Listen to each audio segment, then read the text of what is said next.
What if the worst way to die isn't actually dying?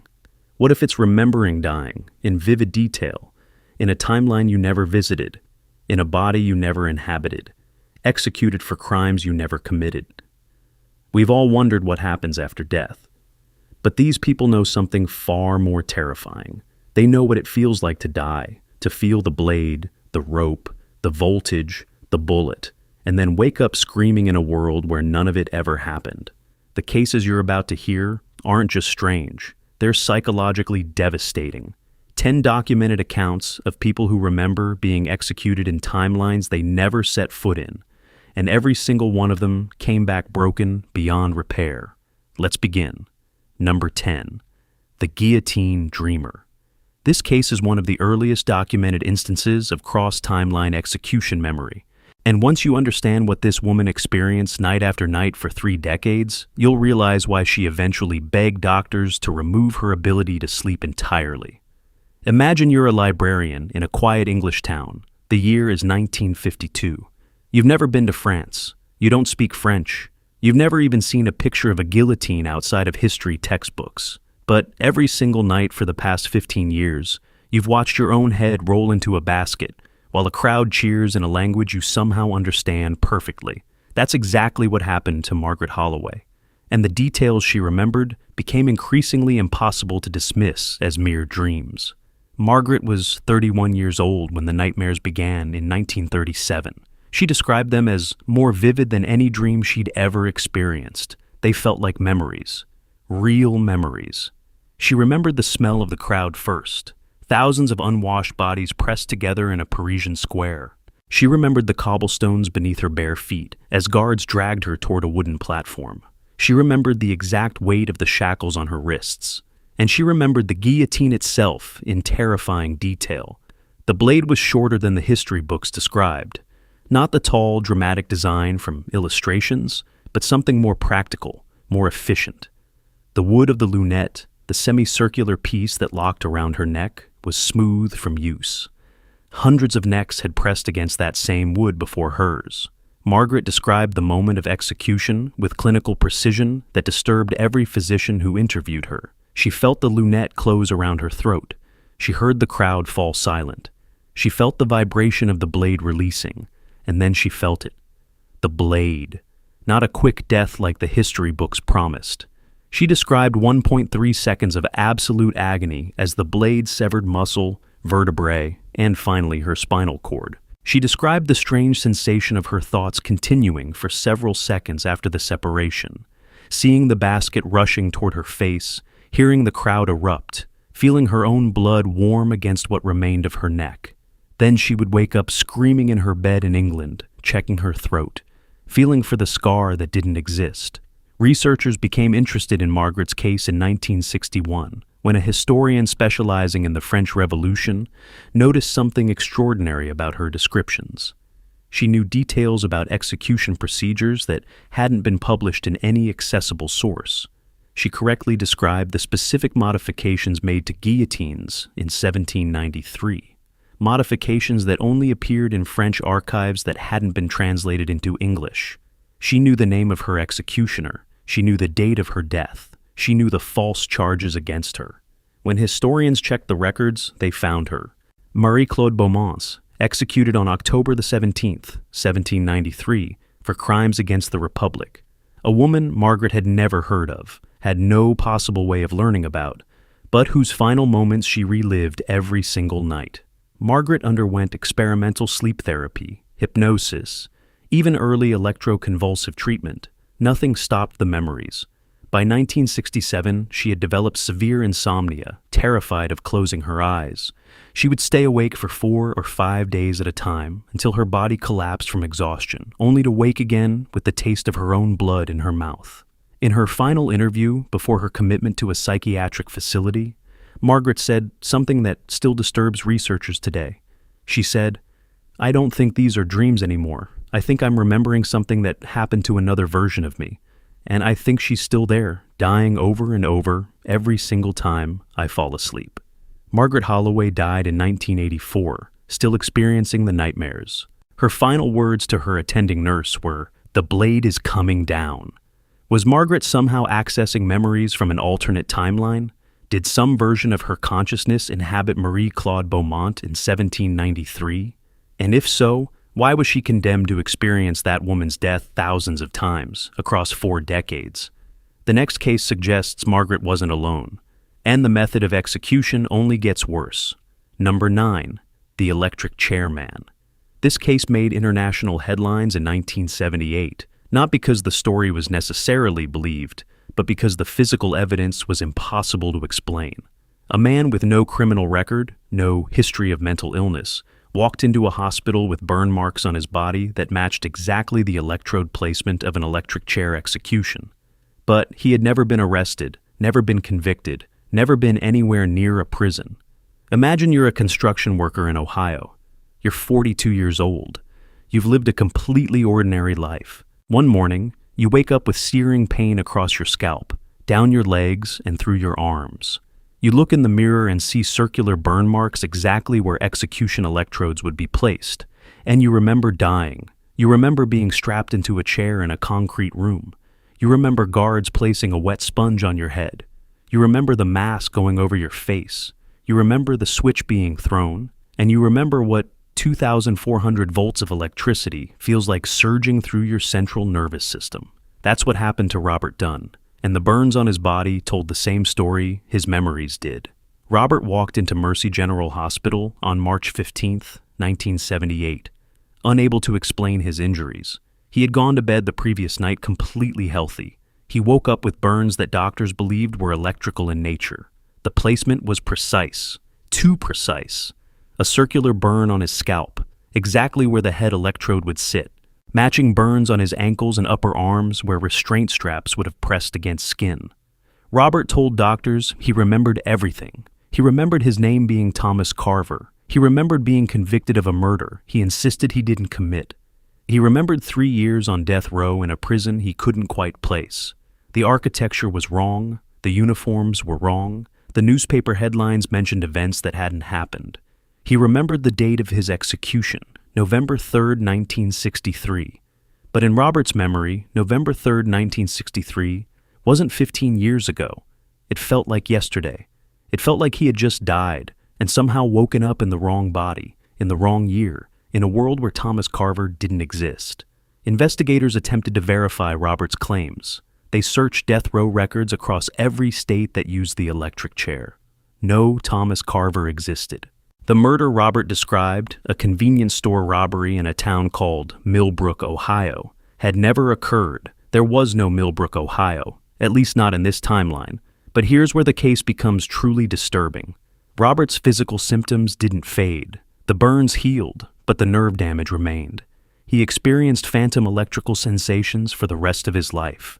His heart rhythm became permanently irregular, displaying patterns consistent with electrocution survival. His hair never grew back where the scalp electrode had burned him. Doctors couldn't explain how a man who had never been electrocuted displayed every physical symptom of electrocution survival. Robert became obsessed with finding Thomas Carver. He spent thousands of dollars hiring investigators. He traveled to Ohio looking for Millbrook. He searched historical records for any mention of the murder victim, the judge, the prosecutor, anyone he remembered from what he called my trial. Nothing existed. None of it was real, and yet his body carried the scars. In 1983, Robert suffered a fatal cardiac event. The coroner noted that his heart showed extensive scarring, consistent with severe electrical trauma, damage that would typically require years to develop after a major electrocution. But Robert had never been electrocuted, not in this timeline. Did Robert's consciousness somehow experience an execution meant for a version of himself that existed elsewhere? Did his memories cross between timelines, bringing physical damage along with them? And if our bodies can be harmed by deaths we experience in other realities, what does that mean about the nature of consciousness itself? The next case pushes this question even further, because this man didn't remember dying once. He remembered dying 11 times. Number 8. The Loop Prisoner. This case is so disturbing that it was initially classified by the government that documented it. A man who claimed to have experienced 11 consecutive executions across what he described as a temporal punishment loop. Each death was different. Each one he remembered completely. and by the time he escaped, there was very little left of his original mind. Imagine being sentenced to death, not once, but 11 times in a row. Each time you die, you wake up in a new cell, facing a new execution method. You remember each previous death in perfect detail. The hangings, the shootings, the injections. And you know another death is coming, but you never know how, you never know when, and you never know if this will finally be the last one. That's what Viktor Sorokin claimed he experienced, and the Russian government kept his case secret for nearly 40 years. Viktor was a physicist working on classified temporal research in Soviet-era laboratories during the 1970s. His work involved something the documents only referred to as consciousness displacement experiments. The records are incomplete, heavily redacted, but what remains paints a terrifying picture. In 1976, Viktor volunteered for an experimental procedure. The exact nature of the experiment was never disclosed. 3 days later, he was found in his laboratory, screaming, covered in wounds that shouldn't have existed. His wrists showed rope burns consistent with restraint during a hanging. His neck displayed bruising from strangulation. His arms showed needle tracks that matched lethal injection protocols. His chest showed electrical burns similar to defibrillation. All of these injuries existed simultaneously, despite being physically incompatible. Viktor described what he called the loop in a series of documented interviews before his permanent commitment to a psychiatric facility. He claimed he had been transported to what he called a punishment dimension, a place where his consciousness was forced to experience execution repeatedly as some kind of cosmic sentence. He didn't know why he was being punished. He didn't know who was punishing him. He only knew that each time he died, he woke up facing another method. The first execution was hanging. He felt the drop, felt his neck strain but not break, felt himself slowly strangle over several minutes. When consciousness faded, he woke in a different cell. The second was firing squad. 6 bullets to the chest. The third was gas chamber. Each execution was worse than the last. By the 11th death, Viktor had become convinced he was in hell. The method was something he couldn't fully describe, something involving sound frequencies that liquefied organs from the inside. When Viktor finally woke up in his laboratory, he had been gone for approximately 11 hours. But subjectively, he had experienced what felt like months of imprisonment and repeated execution. His mind never recovered. He couldn't distinguish between reality and his memories of the loop. He would suddenly drop to the ground, clutching his chest, convinced he was being shot again. He would stop breathing for extended periods, his body re-experiencing the gas chamber death. He would scratch at his neck until it bled, trying to remove ropes that weren't there. Viktor spent the rest of his life in institutional care. He died in 1994, still describing the loop, still counting the executions. His final words were, 12 is coming. What was the loop? Was it a side effect of temporal experiments gone wrong? Was it a genuine punishment dimension that some unfortunate consciousness can become trapped in? And the most disturbing question of all, how many others have been caught in the loop without anyone ever knowing? The next case doesn't involve a loop, but something arguably worse. A single execution that lasted subjectively for over 100 years. Number 7. The century hanging. This case challenges everything we think we know about subjective time during death. A woman who experienced a hanging that, from her perspective, lasted 107 years. Every second of strangulation stretched across a century of consciousness.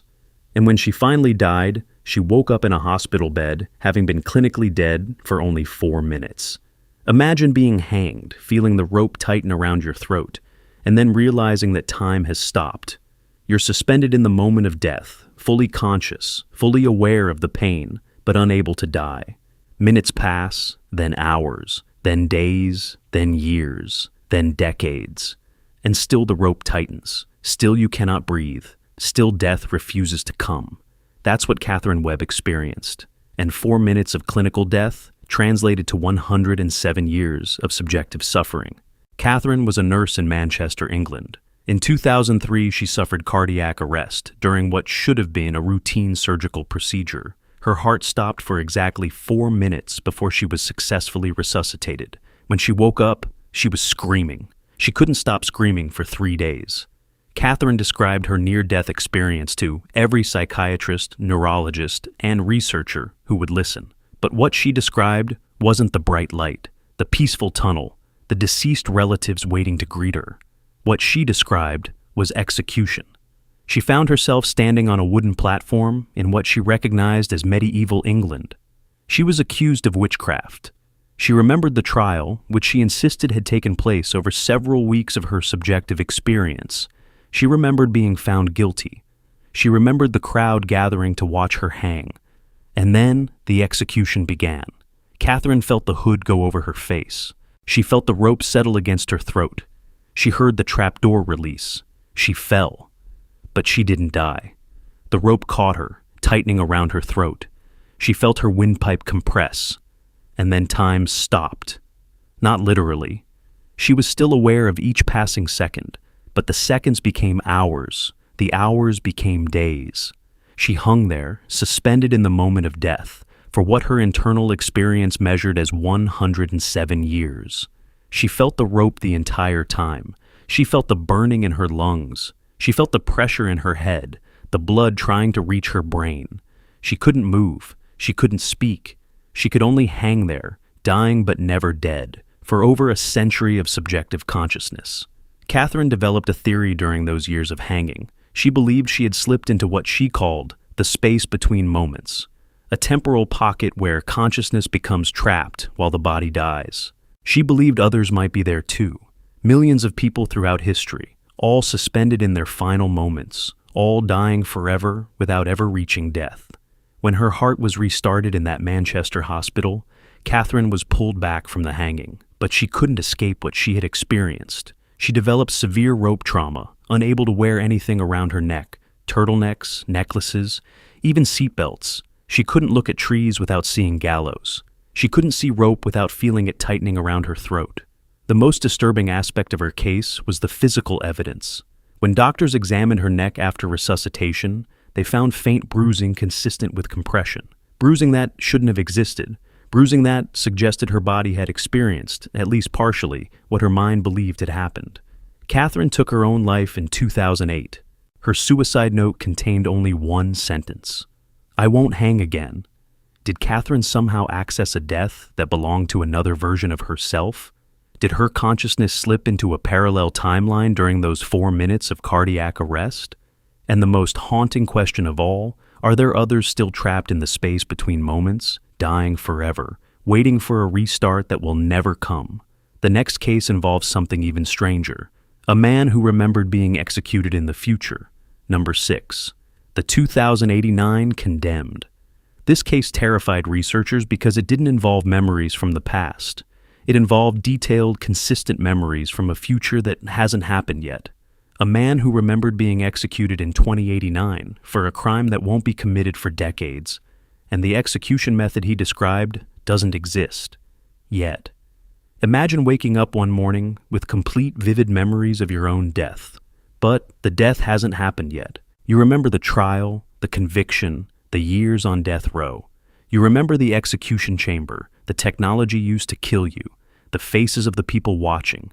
You remember the exact date of your death, and that date is 63 years in the future. That's what happened to James Moreno in 2026, and the details he provided have become increasingly disturbing as technology advances toward what he described.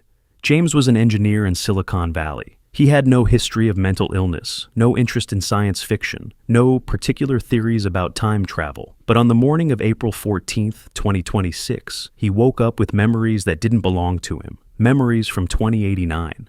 He remembered being arrested in 2084 for something called a consciousness crime. He couldn't fully explain what that meant, but he understood that he had violated laws governing artificial intelligence and human neural enhancement, laws that don't exist yet. Technology that doesn't exist yet. But James remembered it all as clearly as his actual past. He remembered 5 years in a detention facility that looked nothing like modern prisons. The cells were psychological spaces, he said.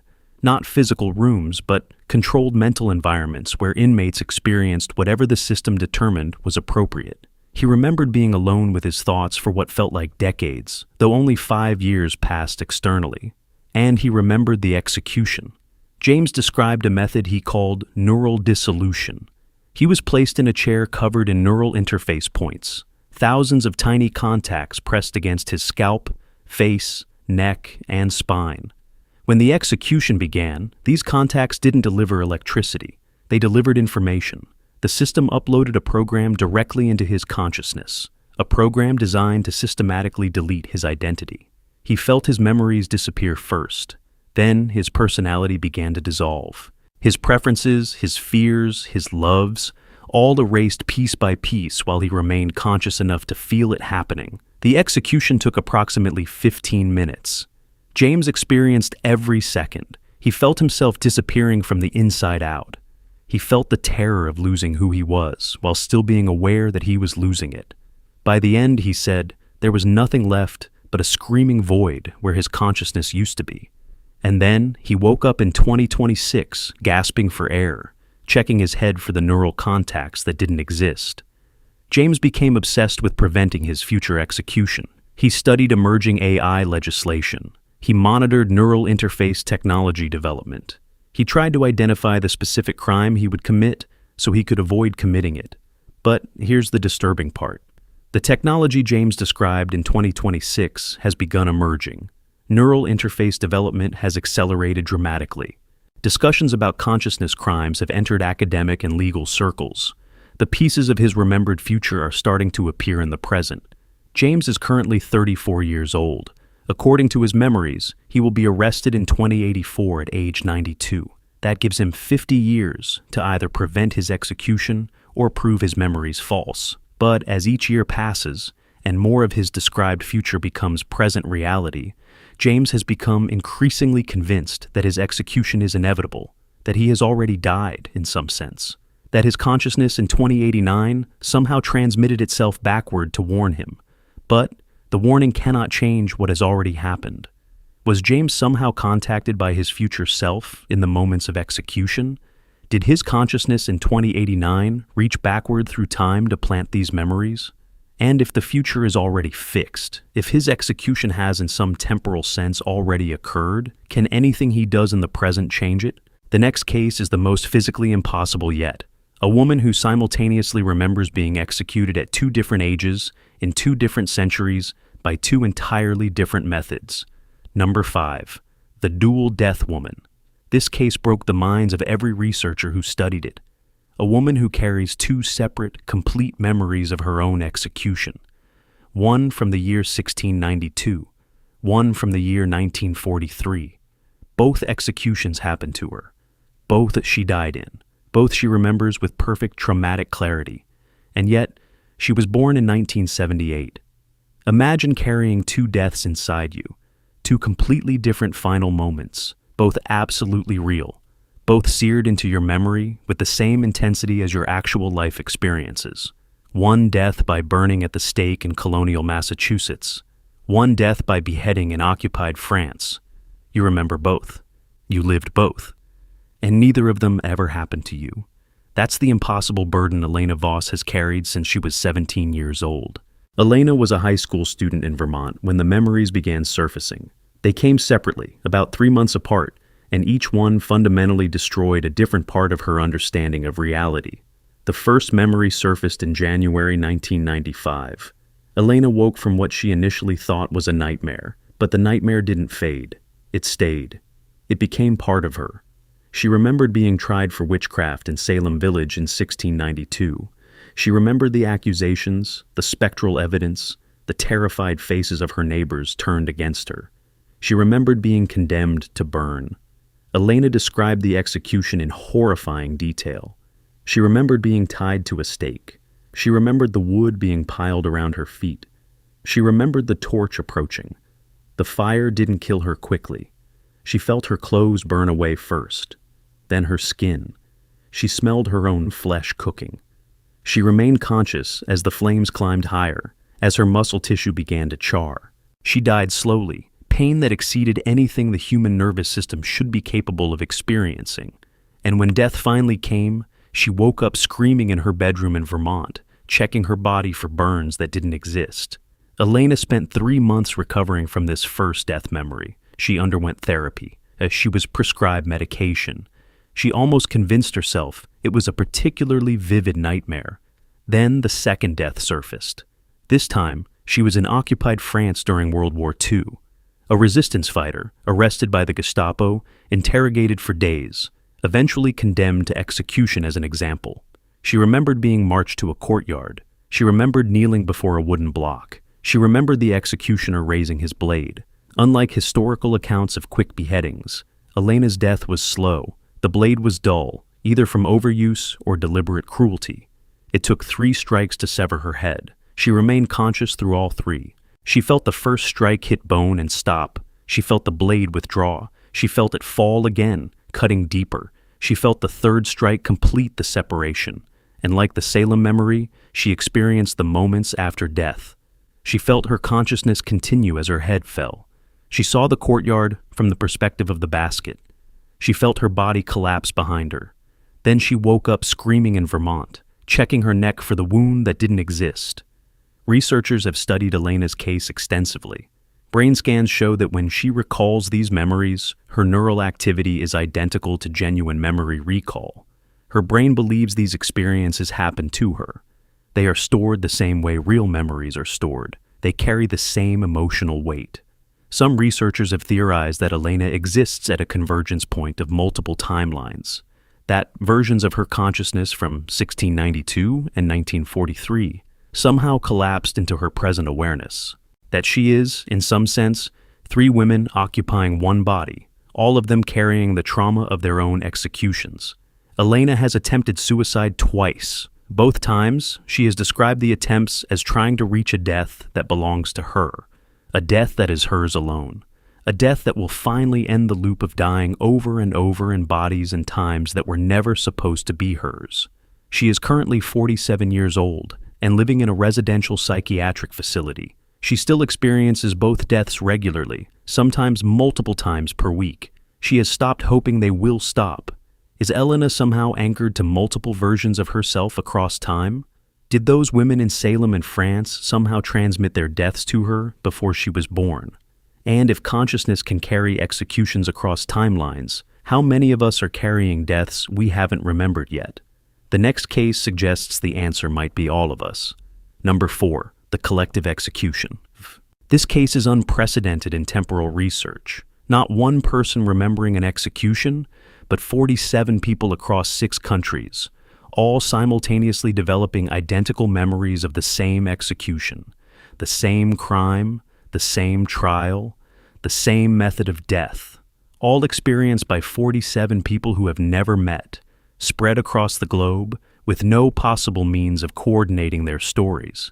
Imagine waking up on the same morning as 46 other strangers around the world, all of you carrying the same new memory. A memory of being executed for the same crime, on the same date, in a country that doesn't exist, by a method none of you have ever heard of. All of you remember being the same person. All of you remember dying the same death. That's what happened on September 3rd, 2019, and researchers have never been able to explain how. The reports began surfacing independently across online forums and psychiatric offices. People in Brazil, Japan, Germany, South Africa, Australia, and the United States all began describing identical memories that appeared simultaneously on the same date. They all remembered being someone named Alexei Volkov. They all remembered being a scientist in a country called the Eastern Sovereignty, a nation that doesn't exist on any map in any timeline researchers have been able to document. They all remembered being convicted of creating something called a consciousness weapon, a device capable of destroying awareness itself, and they all remembered being executed by that same weapon. The execution they described was unique among documented cases. Alexei Volkov was sentenced to experience the consciousness weapon himself, to have his awareness destroyed as a demonstration of what he had created, to die not physically, but mentally, his consciousness erased while his body continued to live. All 47 people remember the same details of the execution chamber. A sterile white room with a single chair. Neural contacts similar to what James Moreno described. Scientists in protective suits observing from behind glass. All 47 remember the weapon activating, the sensation of their thoughts beginning to dissolve, the terror of feeling their identity fragment and scatter. All 47 remember the moment of complete dissolution, the scattering of awareness into 47 separate fragments. 47 fragments. 47 people suddenly carrying his memories. Researchers have attempted to map the distribution of these memory carriers. They appear to have no connection to each other. Different ages, different professions, different genetic backgrounds. The only thing they share is the memory of being Alexei Volkov and the memory of his execution. Several of the 47 have developed what they call fragment communication. They claim they can sense when other fragments are thinking about the shared memory. They claim that Alexei Volkov, in some form, is still conscious, distributed across 47 bodies. They have formed an online community. They are attempting to reconstruct who Alexei Volkov was before his execution, hoping that somehow they can reassemble him. But here's the disturbing question. If one consciousness can be scattered across multiple bodies, how do we know it hasn't happened before? How do we know some of us aren't fragments of executed consciousnesses from timelines we never visited? How do we know the voice in our heads is our own? The next case suggests the answer is even more terrifying than we imagined. Number 3, the infinite guillotine. This case is the most mathematically disturbing temporal execution ever documented. A man who remembers being guillotined not once, not 100 times, but an infinite number of times across an infinite number of timelines. His consciousness somehow expanded to perceive every possible version of his death, simultaneously, forever.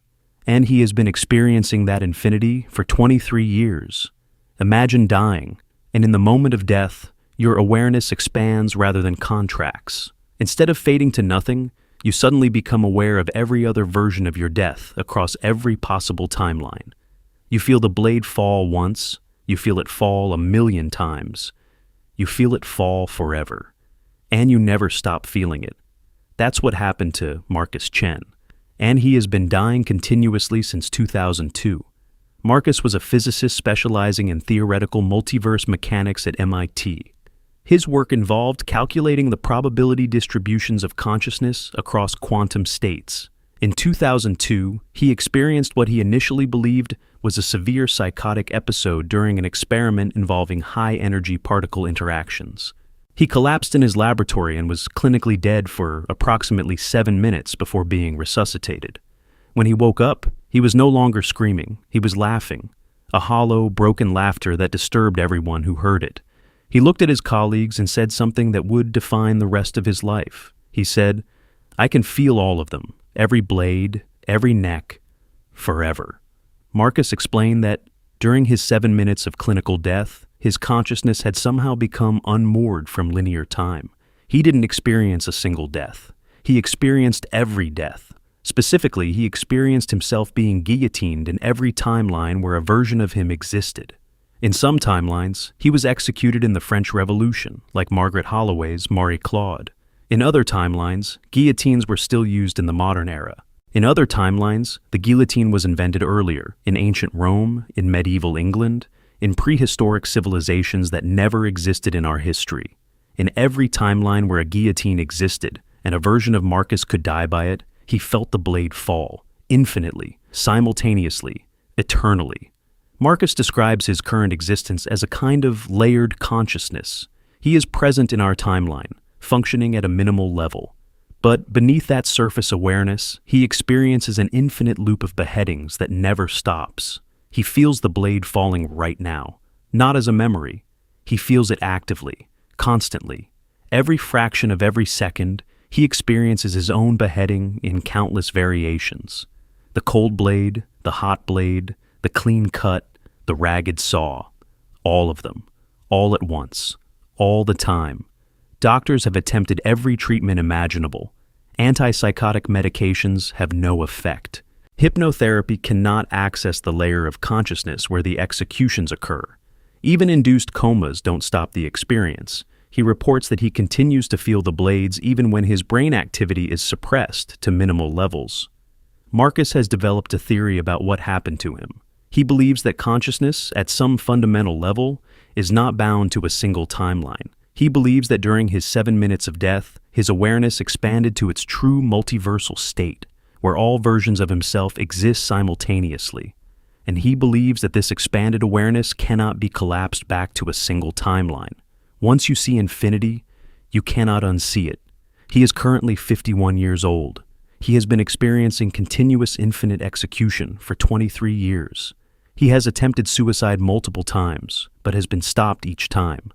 He claims that he wants to die, finally and completely, but he fears that his death in this timeline will simply add one more blade to the infinity he already experiences.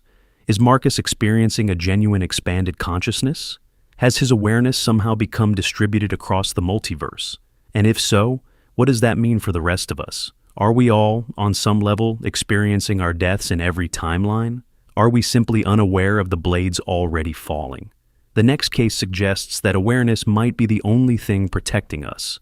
Number 2, the retroactive sentence. This case is the most legally disturbing execution memory ever documented. A man who was executed in a timeline for a crime that was committed by a different version of himself. Not him, not anyone he knew.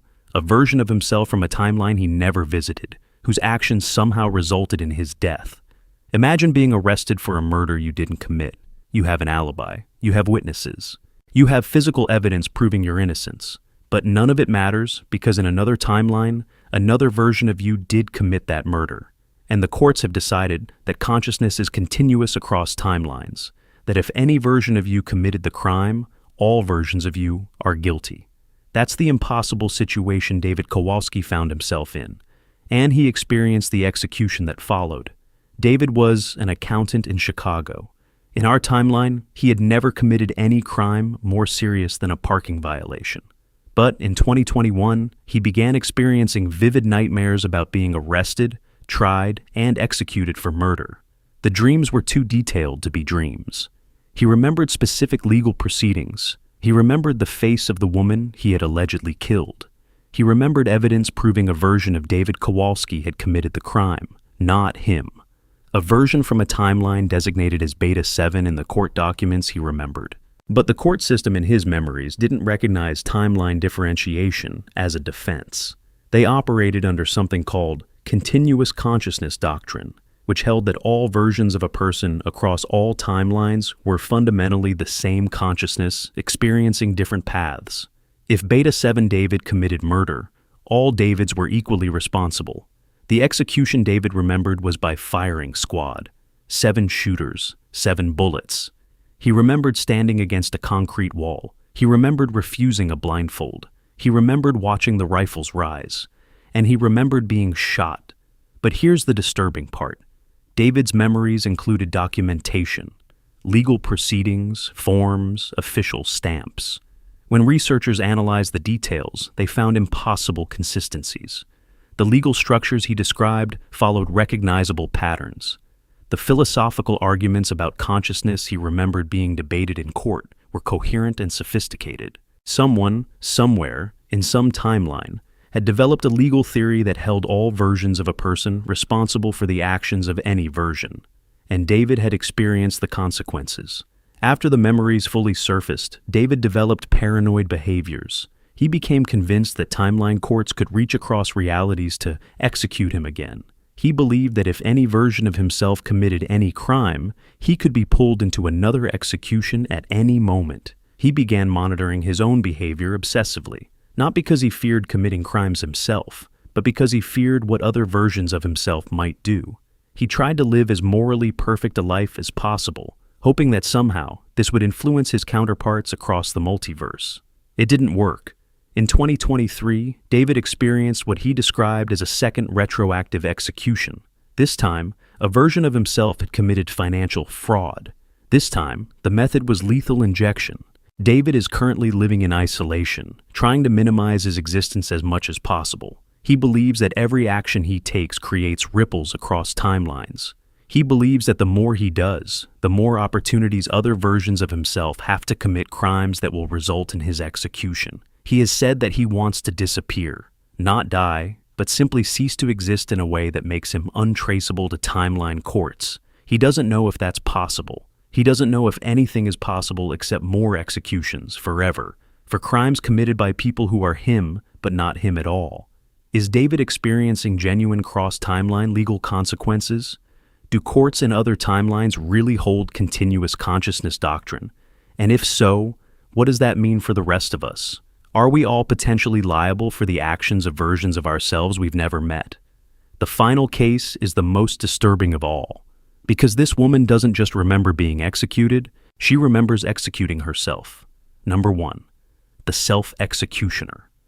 This case defies every understanding of identity, consciousness, and the nature of self. A woman who served as her own executioner, who pulled the switch, swung the blade, fired the shot that killed herself, who experienced both sides of her own death simultaneously, as victim and perpetrator over and over, for what she describes as an eternity. Imagine standing on both sides of the guillotine. You are the one being executed. You are also the one releasing the blade. You feel the terror of the victim.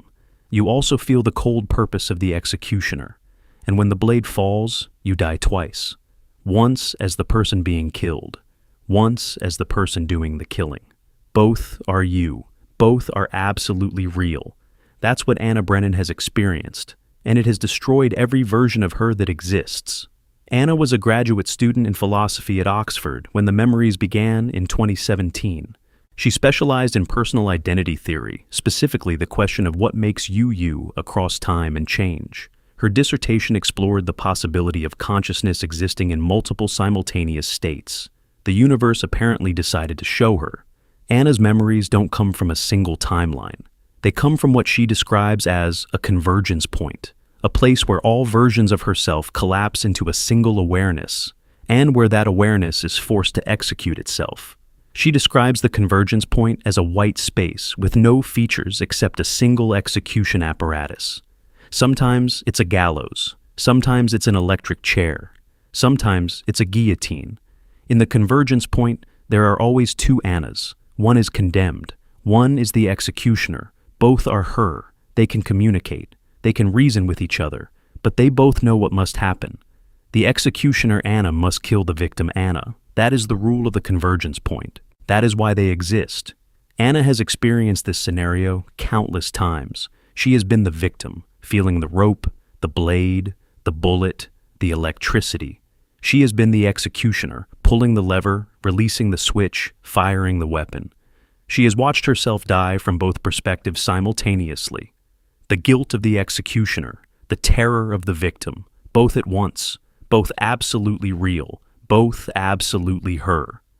Anna has developed a theory that the convergence point is some kind of ontological garbage collector. That consciousness which becomes too fragmented across timelines must be eliminated to prevent some kind of larger breakdown in reality. That she is somehow a threat to the stability of existence itself, and therefore must be destroyed. But she keeps coming back. Every time she dies in the convergence point, she wakes up in Oxford. Her research notes are undisturbed. Her dissertation remains unfinished. Time has passed, but not much. A few minutes, an hour. And then, inevitably, she is pulled back to the convergence point to face herself again. Anna has stopped attending classes. She has stopped eating regularly. She spends most of her time trying to understand what she has become, writing thousands of pages of notes that read like the ravings of a genius who has seen too much. She believes she is caught in a loop she cannot escape. She believes that some version of herself will always exist in the convergence point, executing and being executed forever. She believes that consciousness, at its most fundamental level, is a form of violence against itself. Her most recent entries are the most disturbing. She writes that she has started to prefer being the executioner, that the guilt is easier than the terror, that she has begun to anticipate the moment of release, the moment when she gets to pull the lever and end the suffering of her other self. She writes that she wonders if this is the point, if the convergence point is designed to transform victims into executioners, if the true horror isn't dying repeatedly, but slowly becoming the kind of consciousness that chooses to kill. Anna Brennan is currently 32 years old. She remains at Oxford, though she rarely leaves her room. She continues to experience the convergence point regularly. She continues to die. She continues to kill.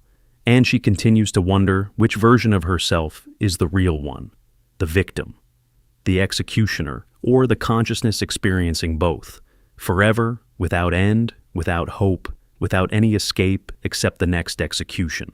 10 travelers, 10 shattered minds, each one carrying memories of deaths that never happened in timelines they never visited. Maybe the human consciousness isn't designed to cross temporal boundaries. Maybe awareness can only exist moving forward, never backward, never sideways, never between. Or maybe the executions were always real. Maybe we all die in other timelines, constantly, and these 10 were simply the ones who remembered. The question isn't whether you could survive remembering your own execution. The question is whether you've already been executed somewhere else and simply haven't remembered it yet. Sleep well.